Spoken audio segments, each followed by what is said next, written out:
महाराज कह रहे अज्ञान ध्वांत विध्वंसा कोटि सूर्य समप्रभा। हे भगवान, हमारा हृदय अज्ञान रूपी अंधकार से भरा हुआ है। और आप कैसे हैं? बोले कोटि सूर्य समप्रभा। आपका हृदय, आप तो करोड़ों करोड़ों सूर्यों के समान तेज ओज से तेजायमान हो रहे हैं, शोभायमान हो रहे हैं। और आप अपने उस ज्ञान की एक किरण हमारे इस अज्ञान रूपी हृदय में भी उड़ेल दीजिए, दे दीजिए। बिना सरलता के कुछ नहीं मिलेगा, कहीं चले जाओ आप। यदि दीनता नहीं है, नम्रता नहीं है, सरलता नहीं है, तो केवल दोष देखते रहोगे, भगवान में दोष देखने लग जाओगे। हाँ, भक्तों में दोष देखने लग जाओगे, भगवत प्राप्त महापुरुषों में दोष दिखने लग जाएंगे, यदि सरलता नहीं है, दीनता नहीं है, नम्रता नहीं। इसलिए तो गोसाई जी ने लिखा है, गोसाई जी प्रार्थना करते हुए श्रीनाथ जी से कहते हैं, हे नाथ, यद्दैन्यम त्वत्कृपा हेतु क्षणास्तीति ममान्मपि। वे कह रहे हैं, हे प्रभु, जिस दैन्यता से रीझ करके आप जीव को अपने आजानुलंबित भुजाओं में भर के हृदय से लगाते हो, वो दैन्य मेरे हृदय में अणु मात्र भी नहीं है। आप मुझे कैसे स्वीकार करोगे? आप मुझे कैसे मिलोगे? फेरते रहो माला, करते रहो पूजा।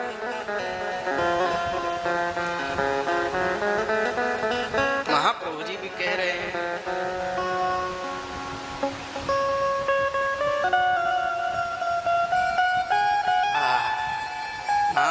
महाप्रभु श्री चैतन्य देव कह रहे हैं,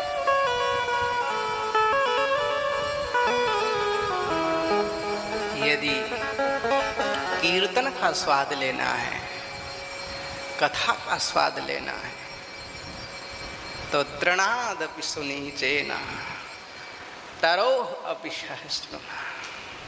ये शर्तें स्वीकार करनी ही पड़ेंगी यदि स्वाद लेना है तो कथा कीर्तन का। तृण से भी हीन,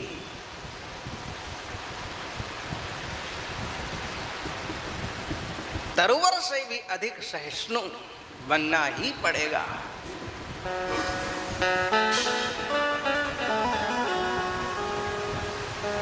यदि सरलता नहीं आई, नम्रता नहीं आई, तो कथा कीर्तन केवल कहने सुनने तक ही सीमित रह जाएगी।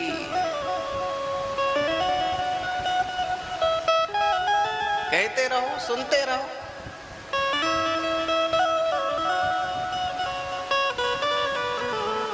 लाभ नहीं लेगा, स्वाद नहीं मिलेगा। पहली शर्त है कथा की, कीर्तन की। देन कीर्तन पचेगा ही दैन्यता से, भजन पचेगा ही दैन्यता से, ग्रंथ पचेंगे ही दैन्यता से। बिना दैन्यता के न कीर्तन पचा सकते हो, न कथा पचा सकते हो।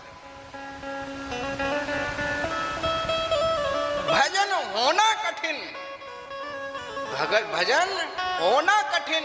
अगर भगवान की, गुरुजनों की विशिष्टतम कृपा किसी भाग्यशाली जीव पर हो जाए, भजन बनने लग जाए, तो भजन को बचाना कठिन, भजन करना कठिन, भजन को बचाना कठिन। लुटेरे बैठे हैं लूटने को।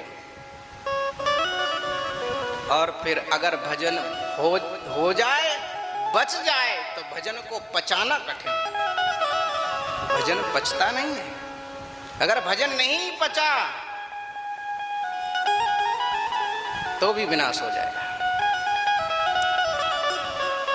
भजन होना कठिन, भजन को बचाना कठिन और भजन को बचाना कठिन। और अगर तीनों में पास हो जाओ, उत्तीर्ण हो जाओ, तो भगवान प्रकट हो जाएंगे सामने, भगवान साक्षात प्रकट हो जाएंगे, उसी नाम से प्रकट होंगे। वह कहीं से आएंगे नहीं, आकाश से उतर के या कहीं धरती फोड़ के, नहीं, नाम से ही प्रकट होंगे, क्योंकि नाम में ही रूप समाया हुआ है। नाम ही भगवान है, भगवान में और भगवान के नाम में अंतर नहीं है।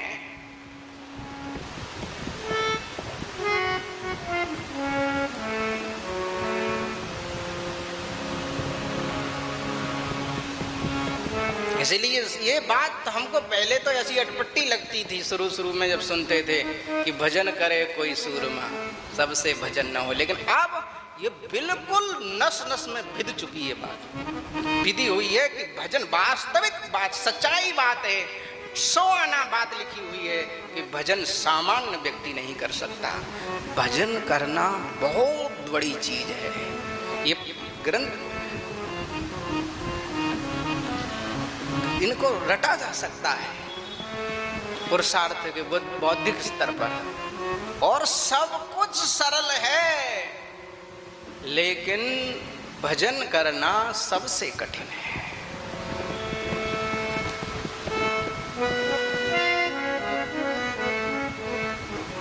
एक संत है, वृंदावन की घटना, एक आश्रम, तो मोटे हट्टे कट्टे महात्माओं को देखा, वो काम लगा था आश्रम में, नाम नहीं ले रहे हैं जानबूझ के, आश्रम में काम लगा था।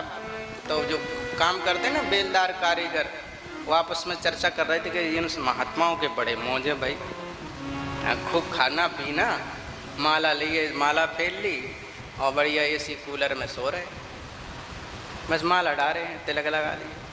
और महाराज जी ने सुन लिया, वहाँ के जो महाराज जी थे, उन्होंने कहा, उससे उसको बुलाया प्रेम से, और प्रेम से कहा, नाराज हो गए या डांट के नहीं, उन्होंने कहा कि देखो तुम्हारी जगह बेलदारी का काम हम करेंगे कल से, और ये माला, ये आसन और ये कमरा, और जो खाना हो सो बोलना भी नहीं है, लिख दिया करो कागज पे, वही बन के आ जाएगा, वहीं आसन से उठो वहीं बनाया आ जाएगा, और खा लिया और थाली खिसका दी, हम मांझ लेंगे थाली, और बस तुम्हें केवल माला फेरनी है 8-10 घंटे। वो तैयार हो गया, वो तो उसको तो लग रहा था खेल कि इनके बड़े मौज हैं।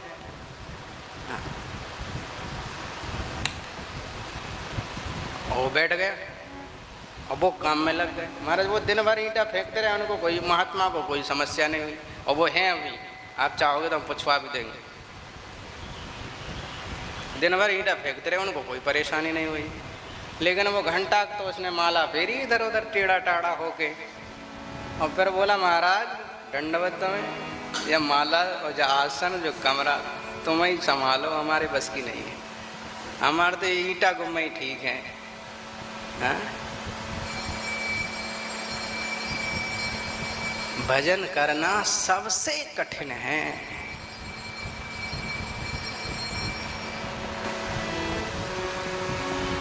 क्यों? क्योंकि भजन, स्मरण, भगवान का नाम सीधे सीधे मन पर अटैक करता है। किस पे अटैक करता है? ईमानदारी से यदि निष्काम होकर के और शरणागत होकर के, निष्काम निर्लोभ भाव से आप यदि हरिनाम, महा महिमामय यदि हरिनाम का आश्रय लेते हो, तो सीधे मन पे अटैक होगा, आपके डाका डलेगा आपके मन पे, ये सोच लेना। और जब मनीराम की जाके नाम महाराज गर्दन दबाएंगे ना, तो बेचैनी हो रही है, घुटना दुख रहा है, कमर दुख रही है, हाय हाय हाहाकार मचा देगा, और फेंक फाक के बाहर निकल जाओगे, और पड़ोसिन से कहोगे वो ऐसा, वो ऐसा। उसमें नहीं होता। मनीराम जी कहेंगे, बच गए प्राण, बच गए। हाँ,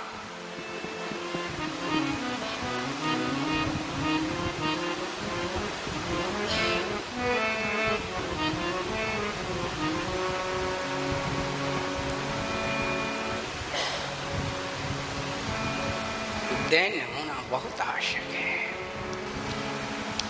वही दैन्यता का यहाँ ध्वनि निकल रही है, अज्ञानध्वांत विध्वंसा कोटि सूर्य समप्रभा। 2 श्लोक याद कर ले कोई तो महाराज वो फिर व्यास जी बन जाता है पूरा। क्या बन जाता है? हाँ वो कोई गणेश, हाँ 2 श्लोक और 2 चौपाई और 4 दृष्टांत और 2 भजन, बस वो भी वेद व्यास जी बन गए समझ लो। धरती पर नहीं रहेगा, धरती पर नहीं चलेगा, वो ऊपर आकाश में चलेगा। हमारे गुरुदेव कहते हैं कि एक चूहा था और चूहा पंसारी की दुकान में गया और डिब्बा खुला मिल गया हल्दी की गांठ का। हल्दी की गांठें रखी थी, उसमें डब्बा खुला था, तो 4-6 गांठें अपनी चोंच में दबा दबा के बिल में ले गया और धर के उन्हीं पे बैठ गया। और बस अब वो आंख बंद करके बैठा ध्यान में। आप तो हमें पंसारी की दुकान में जाने की ज़रूरत नहीं है, आप तो हम ही पंसारी हैं। अब विचार करो, वो चूहा पंसारी है क्या? वो 4 गांठें ले गया है, वो जिस दिन खत्म हो जाएंगी तो फिर इधर उधर भागते डोलेंगे हैं। बोले ऐसे ही जो अधकचरे होते हैं, गुरु चरणों में बैठ के परंपरा से पढ़ा नहीं, गुरुजनों की सेवा नहीं की, उनकी डांट मार नहीं खाई, 2 श्लोक करके व्यासपीठ पे बैठ गए। ऐसे ही बहुत कटु बात है, लेकिन हम कह रहे हैं। लोग हमें रोकते हैं, ये सब कहते हैं आप लाइव कथा मत किया करो, लेकिन हम फिर भी कह रहे हैं। ऐसे ही अधकचरे वक्ताओं ने सनातन धर्म का विनाश किया है, सत्यानाश कर दिया।